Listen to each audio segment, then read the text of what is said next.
Selamat pagi, apa kabar pemirsa TVR Parlemen dimanapun Anda berada. Berjumpa kembali dalam program TVR 09 bersama saya Umam Hidayat dan rekan saya. Tentu saja bersama saya Anggun Aktarini pemirsa, dan dalam 30 menit ke depan kami akan sajikan kepada Anda semua sejumlah berita nasional khususnya dari sudut pandang DPR RI sebagai referensi Anda dalam memahami dinamika politik, hukum ekonomi, sosial, dan juga budaya yang ada di Indonesia. Pemirsa TVR Parlemen, inilah TVR 09 selengkapnya.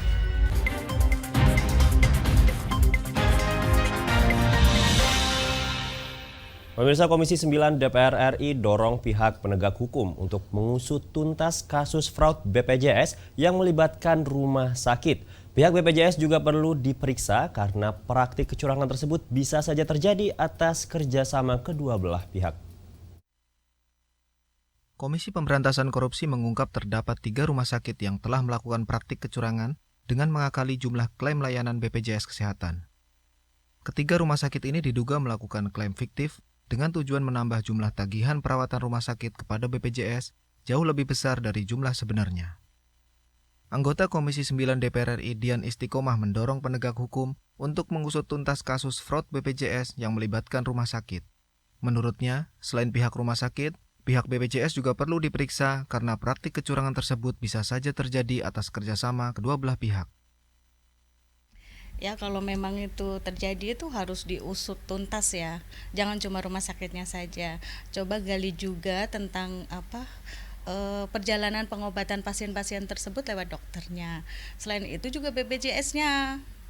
Jangan cuma dari rumah sakitnya semuanya. Karena kalau itu sudah diklaim itu berarti ada kesinambungan antara dari rumah sakit dan dari pihak BPJS. Jadi kalau BPJS ada penemuan, ya semuanya harus diungkap, jangan separuh-separuh gitu. Tapi kadang dilematis juga sih kalau dari pembicaraan dari para dokter-dokter, kalau untuk klaim-klaim itu sebenarnya mereka kan hanya mengobati, sedangkan administrasi. Nah, ini administrasinya nih seperti apa?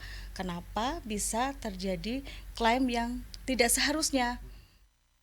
Setidaknya 9 rumah sakit sudah dilakukan pemeriksaan terkait praktik penipuan klaim tagihan BPJS Kesehatan.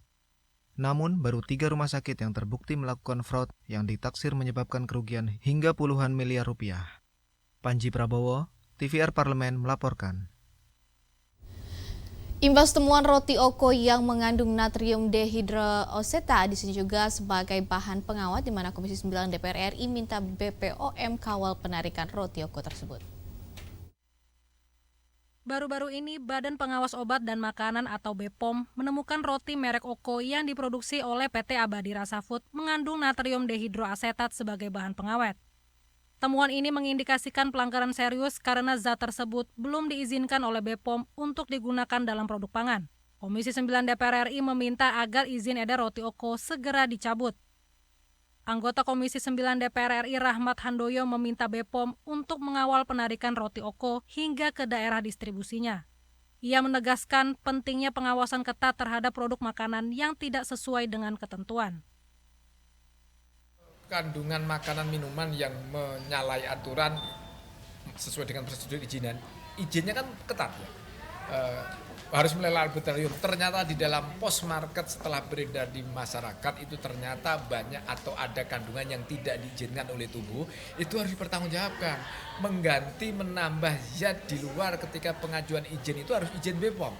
Ketika ternyata ditemukannya zat itu berbahaya, resikonya ya bisa dicabut izin edarnya. Nah, tapi itu karena isu sensitif itu, saya kira fungsi pengawasan masyarakat ya ikut mengawasi, kita semua juga ikut mengawasi, parlemen juga ikut mengawasi, artinya. Selain itu, Handoyo juga mengajak masyarakat untuk berpartisipasi aktif dalam mengawasi produk-produk makanan yang beredar. Jika masih ditemukan pihak yang menjual roti Oko, masyarakat diimbau untuk segera melaporkannya agar tidak merugikan lebih banyak konsumen. Andri Triana, TVR Parlemen, melaporkan. Pemirsa, putusan Majelis Hakim Pengadilan Negeri Surabaya terhadap bebasnya Ronald Tanur atas penganiayaan yang menyebabkan meninggalnya Dini Sera Afrianti dikecam oleh Komisi 3 DPR RI. Nah, tentu pemirsa ini masih penasaran bagaimana update-nya, informasinya sesaat lagi, tetap bersama kami di TVR 09.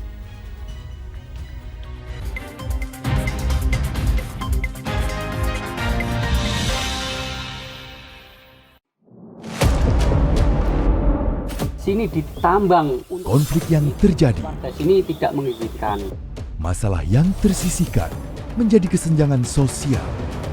Ya namanya rakyat kecil gak bisa apa-apa, mau komplain juga gak didengar. Sebab apa? Itu menyangkut isi perut kami semua. Bagaimana memutus keterbatasan untuk didengar?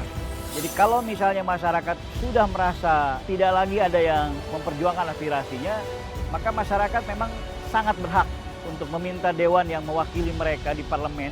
Kami menyusuri batas-batas peristiwa, mengurai berbagai polemik yang terjadi, meluruhkan suara-suara marginal, menjadi nyata dalam setiap aspirasi, melaksanakan tugasnya sebagai wakil rakyat. Saksikan Aksi Dewan setiap hari Senin dan Rabu pukul 10.30 waktu Indonesia Barat hanya di TVR Parlemen.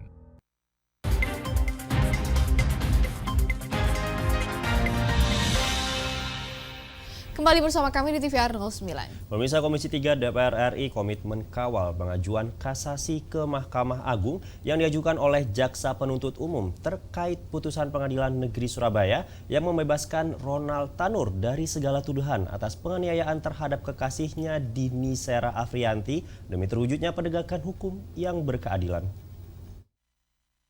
Komisi 3 DPR RI mengecam keras putusan Majelis Hakim Pengadilan Negeri Surabaya yang memvonis bebas Ronald Tanur atas meninggalnya Dini Sera Afriyanti tanpa mempertimbangkan fakta hukum dan jauh dari rasa keadilan.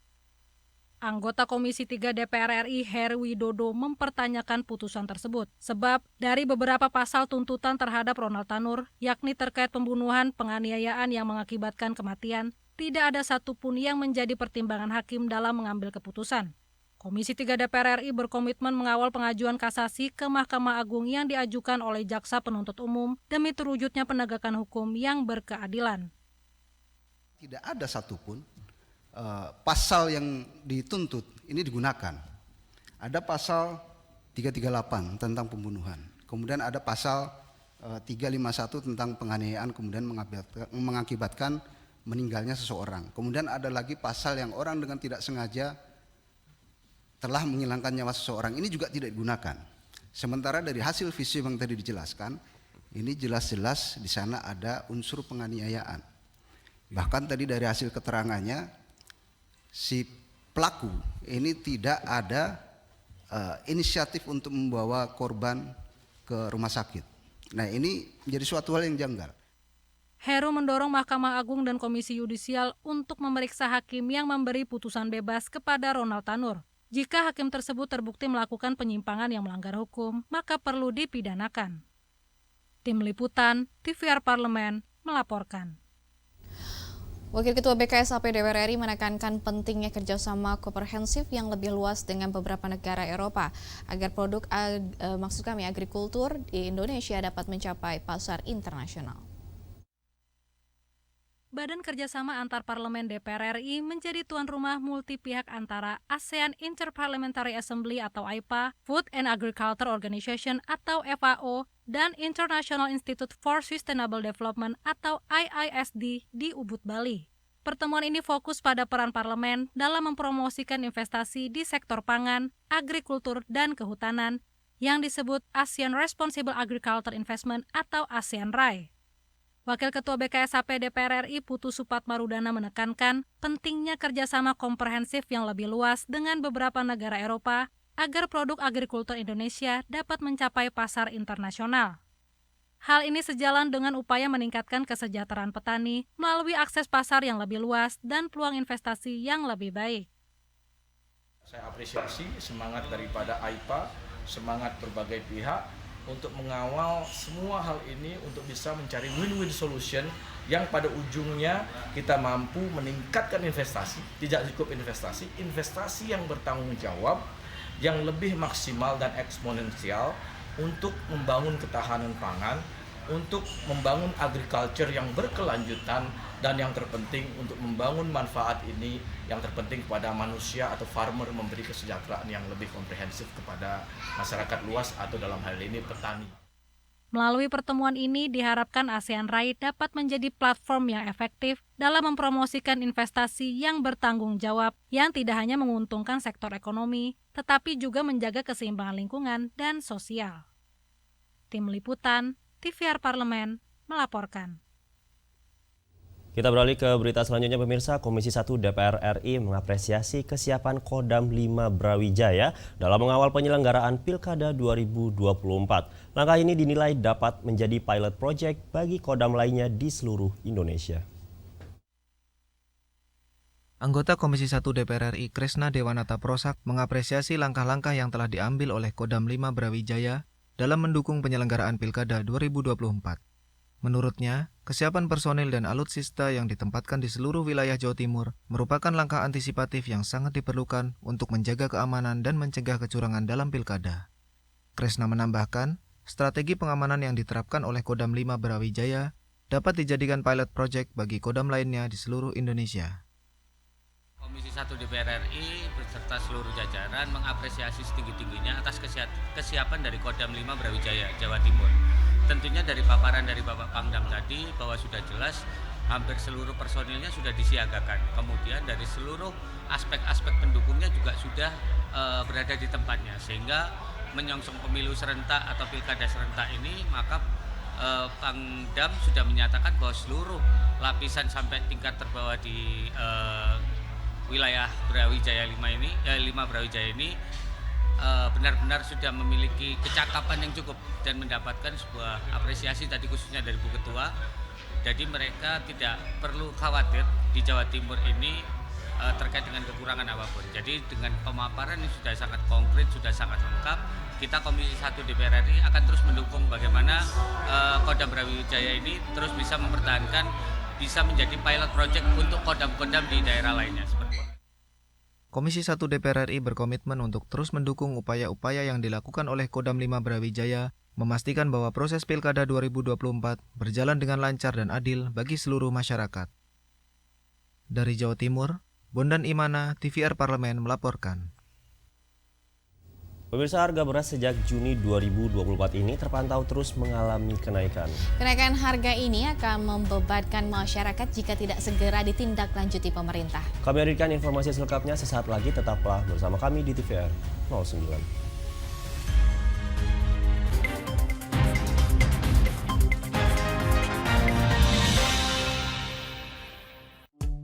DPR RI memiliki fungsi diplomasi dalam menjalankan politik luar negeri sesuai dengan pasal 116 Undang-Undang MD3. Kontribusi aktif BKSAP DPR RI memainkan peranan penting dalam memenangkan persaingan global melalui IPU, IPA, IPPF, AIPA, dan PUIK.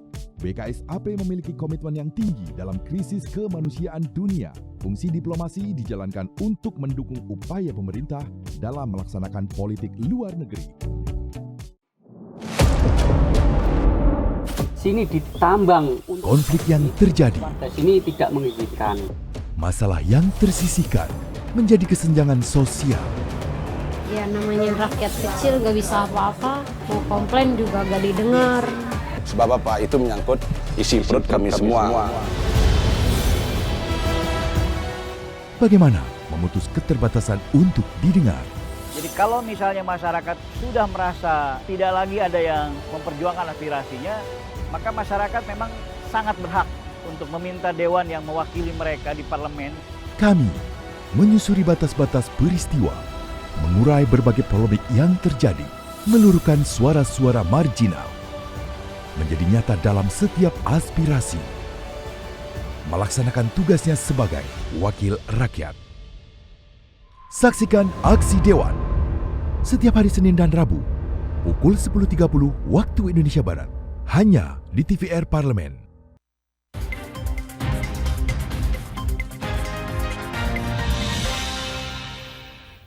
Rendahnya jumlah produksi dan stok yang terbatas pada musim kemarau menjadi penyebab kenaikan harga beras. Akan tetapi pemirsa, dalam menjaga stabilitas harga dan pasokan beras, pemerintah berencana membuka impor beras sebanyak 2,2 juta ton. Sudah tepatkah kebijakan impor ini? Lalu apa tanggapan DPR RI terhadap kebijakan ini? Simak informasi selengkapnya dalam segmen editorial Parlemen berikut ini.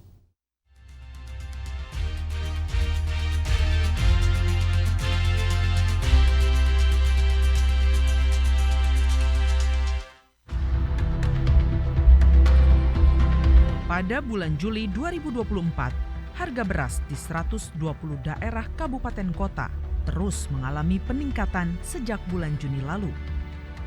Berdasarkan data panel harga Badan Pangan Nasional, harga beras premium naik sebanyak 1,99%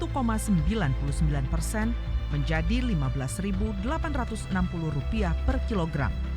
Sementara beras medium mengalami kenaikan sebesar 0,39% menjadi Rp13.620 per kilogram. Harga beras terpantau terus mengalami kenaikan akibat rendahnya jumlah produksi dan stok yang terbatas pada musim kemarau. Kenaikan harga ini akan membebankan masyarakat jika tidak segera ditindaklanjuti pemerintah. Untuk itu, pemerintah harus bisa memastikan keamanan stok beras agar distribusi menjadi lancar. Ketidaklancaran distribusi ini salah satunya disebabkan oleh buruknya manajemen pengelolaan pangan.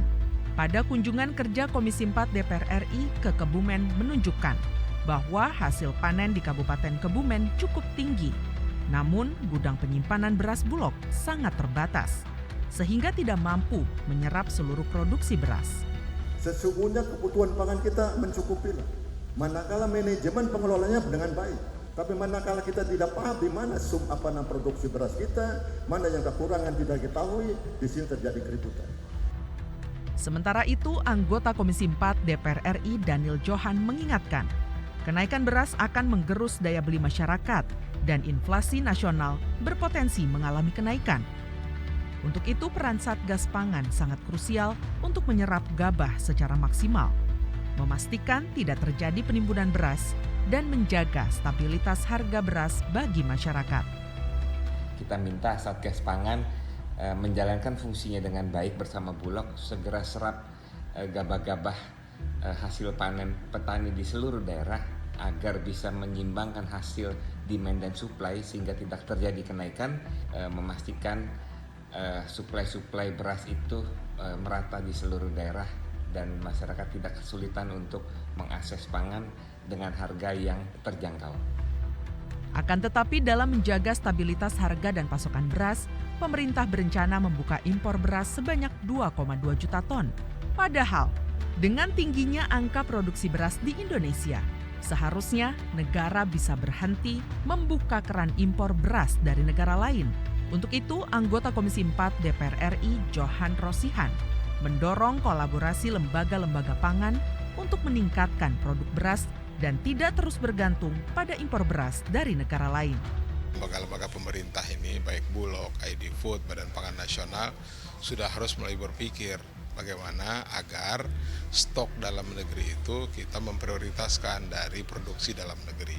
Tapi kalau kita kemudian terus mengandalkan impor, maka kita tidak akan memperbaiki. Dalam rangka meningkatkan produksi beras dalam negeri, anggota Komisi 4 DPR RI, Andi Akmal Pasludin, mendukung gerakan tanam padi yang dilaksanakan di Mamuju, Sulawesi Selatan, yakni dengan meningkatkan cetak sawah dan kegiatan menanam padi secara produktif untuk mewujudkan swasembada pangan. Gerakan ini menargetkan perluasan sawah hingga 1 juta cetak sawah untuk nasional dan mendorong pembukaan lahan sawah di daerah lainnya. Pemerintah dan Komisi 4 target utamanya adalah bagaimana menambah luas pertanaman yang pada ujungnya nanti bisa menambah produksi daripada gabah dan beras kita gitu, sehingga ujungnya juga nanti bisa mengurangi daripada impor kita. Jadi menggenjot agar supaya lahan-lahan yang ada bisa dioptimalisasi dengan irigasi, dengan cetak sawah, dengan pemupukan irigasi dan lain-lain. Persoalan kenaikan harga beras terus menjadi masalah yang tak kunjung selesai oleh pemerintah.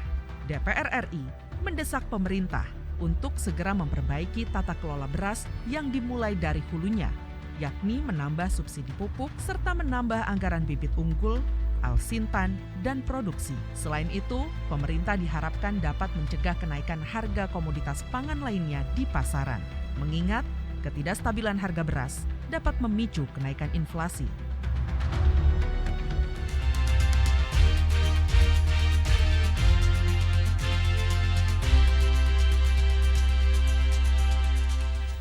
Keanekaragaman hayati tertinggi di dunia setelah Brazil membuat Indonesia dijuluki sebagai negara mega biodiversity. Dan juga pemirsa, topografi dasar laut yang beragam turut berkontribusi dalam keanekaragaman biota lautnya yang mendorong kerjasama antara Indonesia dengan organisasi Ocean X. Dan pemirsa, untuk informasi selanjutnya jangan kemana-mana, tetaplah bersama kami di TVR 09.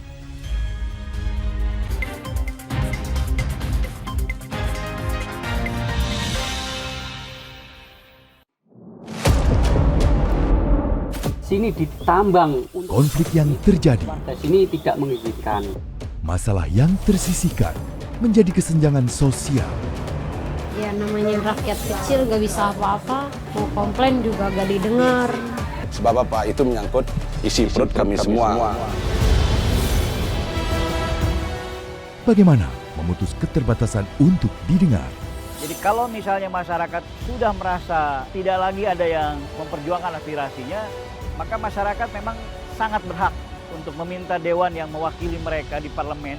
Kami menyusuri batas-batas peristiwa, mengurai berbagai polemik yang terjadi, meluruhkan suara-suara marginal, menjadi nyata dalam setiap aspirasi, melaksanakan tugasnya sebagai wakil rakyat. Saksikan Aksi Dewan setiap hari Senin dan Rabu pukul 10.30 waktu Indonesia Barat, hanya di TVR Parlemen. Selamat datang di Biro Pemberitaan Parlemen. Anda memasuki kawasan zona integritas menuju wilayah bebas dari korupsi atau WBK dan wilayah birokrasi bersih dan melayani atau WBBM. Biro Pemberitaan Parlemen berkomitmen penuh untuk mewujudkan wilayah bebas korupsi dan wilayah birokrasi bersih dan melayani. Komitmen kami, pejabat dan jajaran memiliki komitmen tinggi untuk mewujudkan WBK dan WBBM melalui reformasi birokrasi, khususnya dalam hal pencegahan korupsi dan peningkatan kualitas pelayanan publik. Kedua, bebas dari korupsi dengan terwujudnya wilayah bebas korupsi atau WBK, yang artinya bebas dari KKN, gratifikasi dan dari segala bentuk pungutan liar atau pungli. Terakhir, pelayanan prima dengan terwujudnya wilayah birokrasi bersih melayani, yaitu dengan meningkatnya kualitas pelayanan publik dan tercapainya kepuasan masyarakat terhadap pelayanan.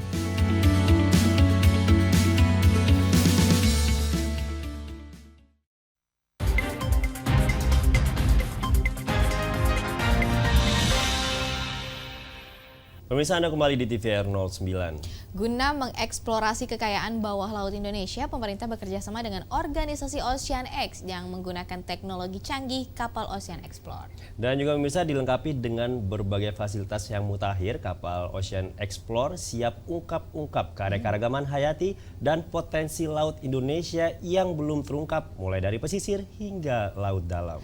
Dan tentunya tanpa berlama-lama lagi, pasti pemirsa juga penasaran, mari kita saksikan tayangan menjelajahi kapal Ocean Explorer, kapal riset canggih di dunia, pada segmen Intips, informasi dan tips berikut ini.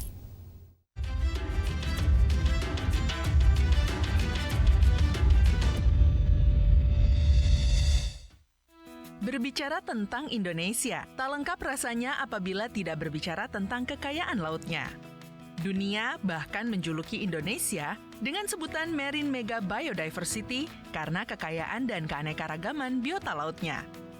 Untuk itu, pemerintah Indonesia bekerja sama dengan organisasi Ocean X untuk mengeksplorasi kekayaan bawah laut Indonesia menggunakan teknologi canggih berupa kapal. Nah, Intips kali ini akan mengajak pemirsa TVR Parlemen menjelajah kapal canggihnya, yakni Ocean Explorer. Kapal Ocean Explorer hadir dengan fasilitas mutakhir yang siap mengungkap keanekaragaman hayati dan potensi laut Indonesia yang belum terpetakan, sekaligus menjadikan Indonesia sebagai pusat penelitian maritim global. Kita berharap dengan adanya ini kita bisa memapping nantinya. Memapping bagaimana wilayah laut ini bisa diprotek atau dijaga atau apapun namanya, dengan harapan nanti wilayah ini bisa diprotek untuk masa depan. Karena mungkin ikannya ikan kecil-kecil. Wilayah ini bisa diharvest, diambil ikannya. Wilayah ini untuk kawasan yang diprotek, untuk keberlanjutan mungkin bagaimana menjaga alam lingkungan laut ataupun untuk pariwisata, diving dan lainnya.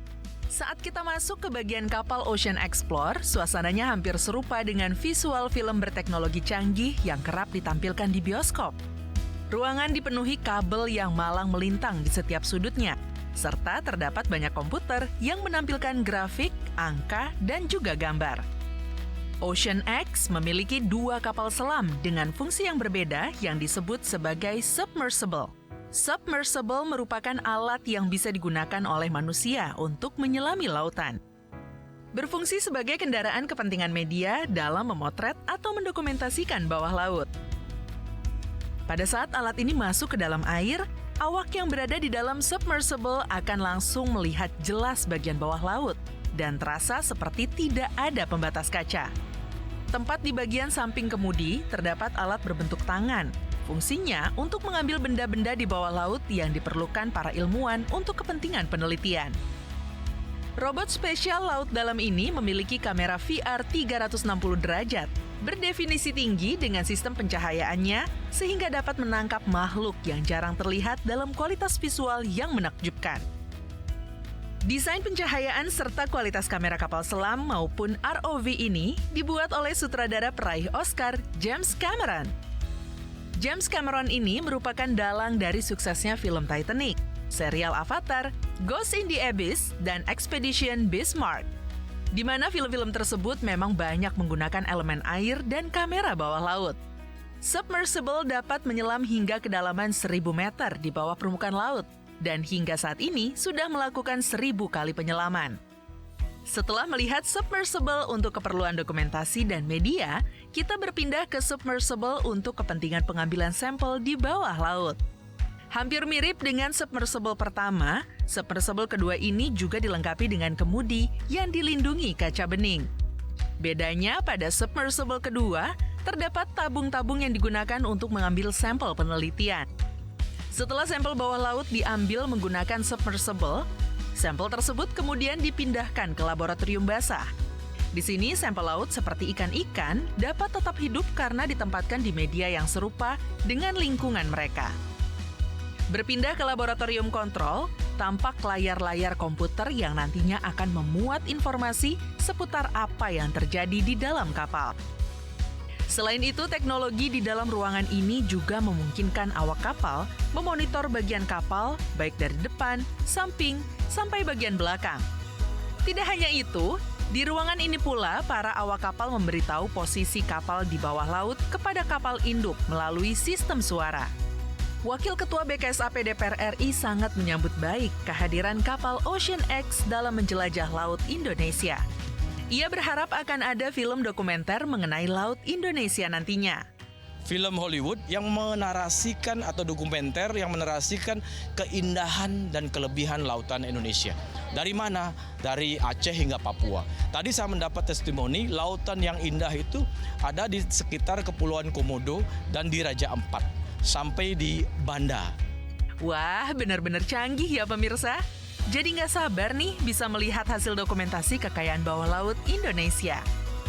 Sampai jumpa di Intips episode selanjutnya.